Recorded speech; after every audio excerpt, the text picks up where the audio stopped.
Hello guys, good morning, good morning. So, magandang araw sa inyong lahat. So, medyo umulan-ulan ngayon ng konti. Pero huwag kayong mag-alala guys. At pipilitin pa rin natin na maghanap ng pasahero at para mailibre natin ngayong araw na to. So, bago tayo umalis guys at maghanap ng pasahero at ating mailibre, paki-follow, like and share na lang sa aking video. At saka paki-subscribe na lang sa aking YouTube channel, Samuel Saga.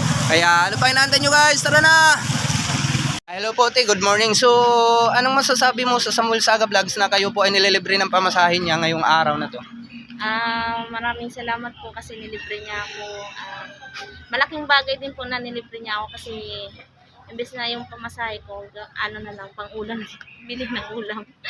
Okay. Dito sa kantin. Okay po, te. Maraming salamat din po. So, Salamat te, wala ka bang babatiin? Te, yung mga mahal mo sa buhay, mama, papa mo, or mga Huwag na, kuya. asawa mo? Sige, batiin mo. Hindi, nandiyan lang Huwag kang naman yung maya. asawa ko sa bahay. Nag-absent kasi ngayon.